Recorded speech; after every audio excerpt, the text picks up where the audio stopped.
Hi kids, welcome back to my channel. My name's Lizzie. I hope you're doing well, feeling good, and ready for another story from our Highlights magazine. I know I didn't put up a reading last week, but my cat had babies.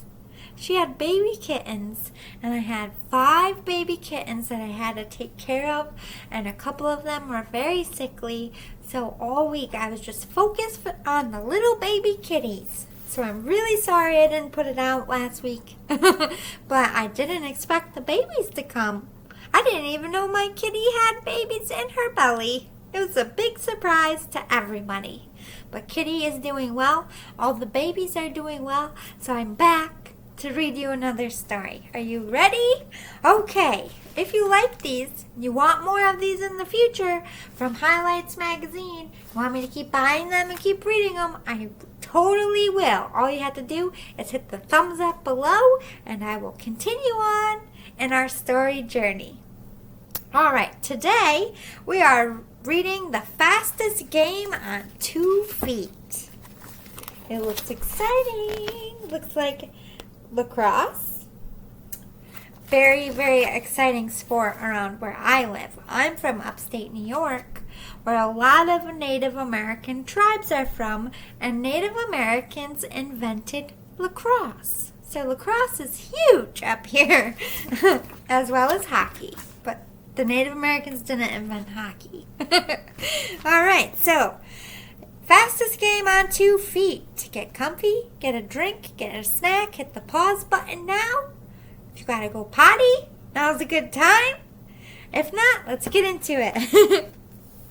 Lacrosse is called the fastest game on 2 feet.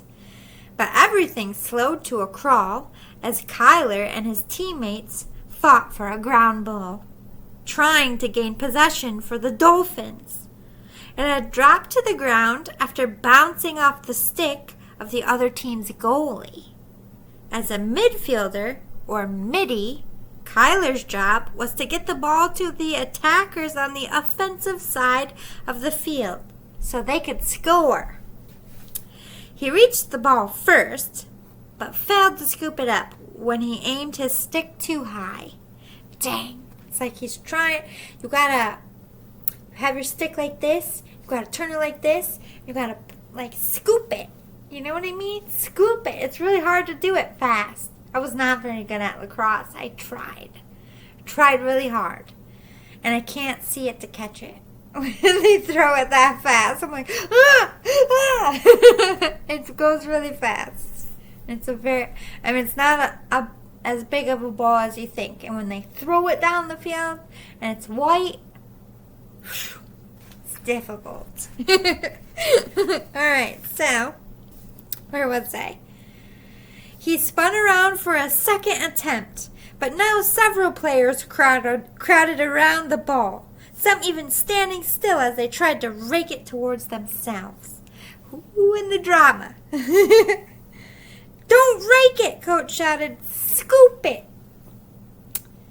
Rake it means don't drag it. Scoop it up. Like, don't just take your stick, because it has a little net, catch it, and try to pull it to you.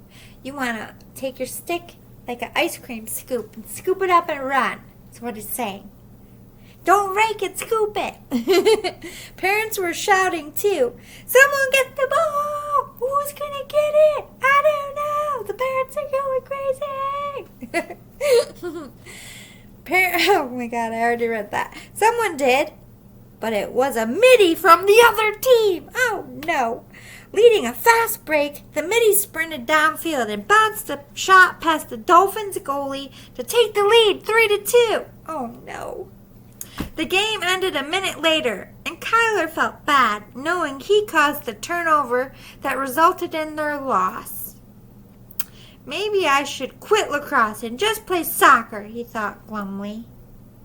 You're going to get tired of hearing me say this, Coach told the team afterward.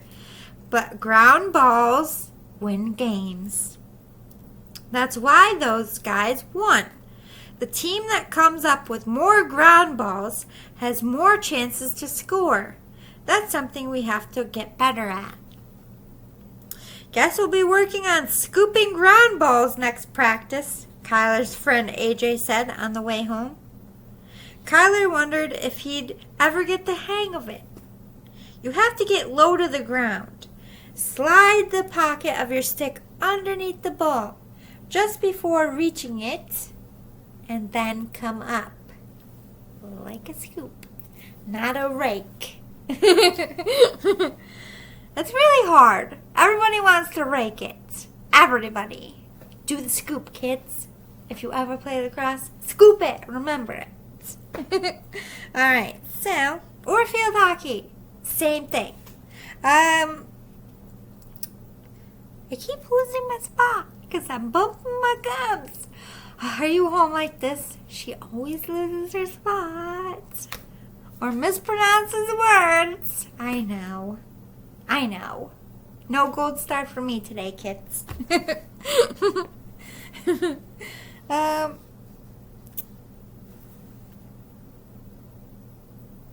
Okay. You have to get low to the ground, slide the pocket of your stick underneath the ball just before reaching it, then lift it up and come up, cradling the ball to keep it from falling out, like a baby. Cradle it like a baby, my coach used to say. Then you have to avoid getting checked by defenders trying to knock the ball out, which means they're hitting your stick. You're carrying your stick like this. At the end of the stick is a net, and your ball is in the net. And you're running down the field with your ball in the net. They're hitting your stick. Get that ball out of the net. So it's hard. It's very, very tricky. Then you have to avoid getting checked by oh my God. Kyler was new to lacrosse. Kyler was new to lacrosse. It's okay, you can laugh at me. He was used to playing soccer. That was me. I was soccer. Every sport I played, I always tried to play it like soccer. Do you do that? Whatever sport you learned first, and then you try to... It's hard, right? You go back to the other rules. We feel you, Kyler. We feel you.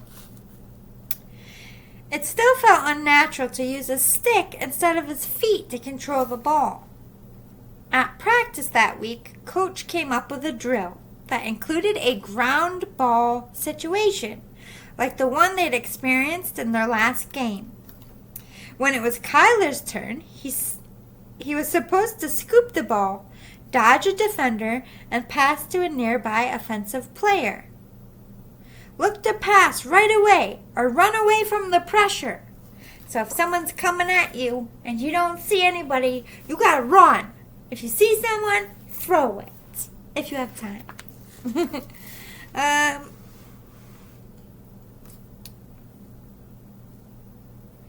Do anything to get the ball out to an open space where it's going to be easier to pick up, Coach said. You can use your stick to swat the ball, hockey style, or kick it if you have to. That's legal?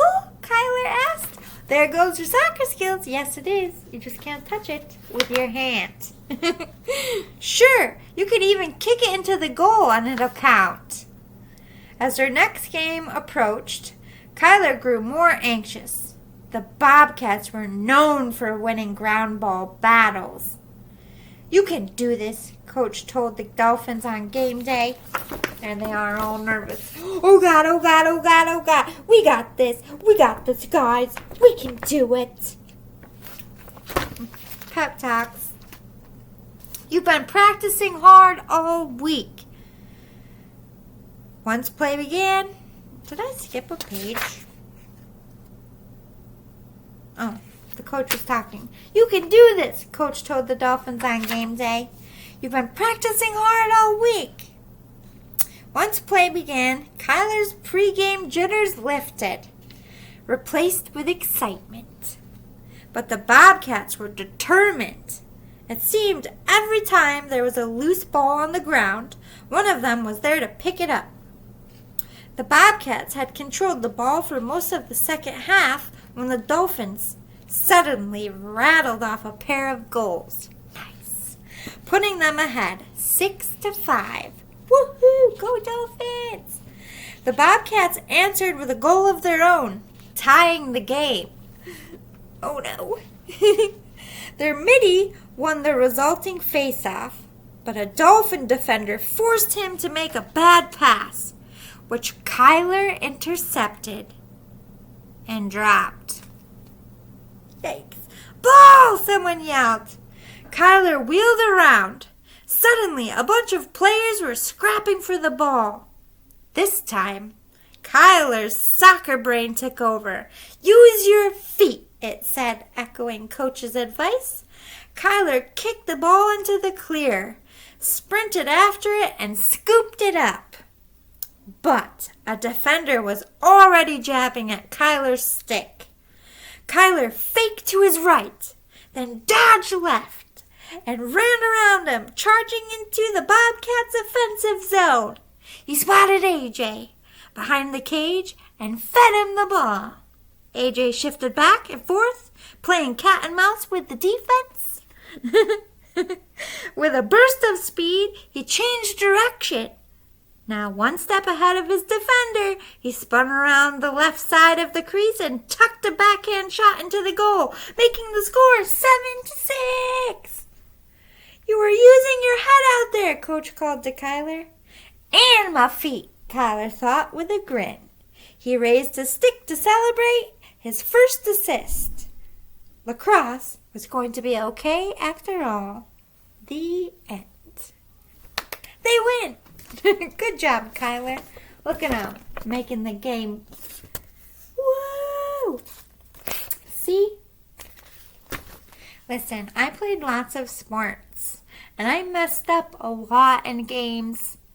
And then I would beat myself up, and I'd come out the next game, and I would do really good. And then the next game, I did bad again, and then I did really good. And sometimes in the same game, I did bad and good.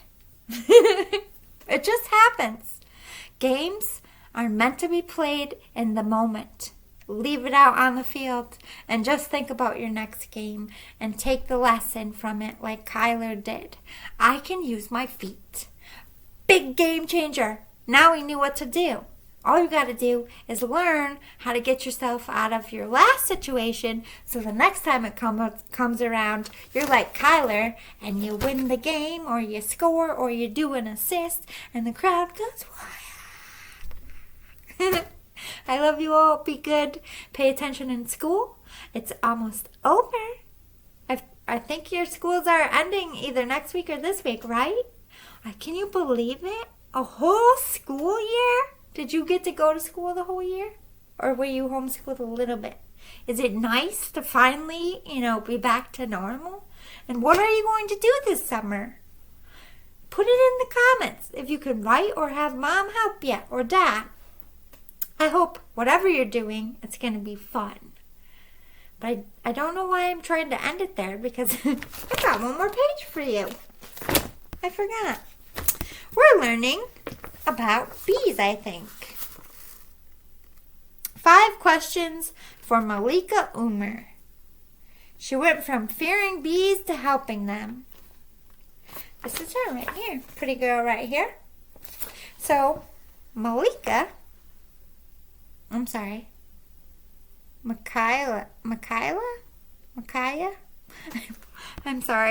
Names are hard these days. They don't ever, sound how they look. Is your name like that? My name's like that, too. Okay. Number 1. How did you get interested in bees? She says. We're going to call her Micaiah.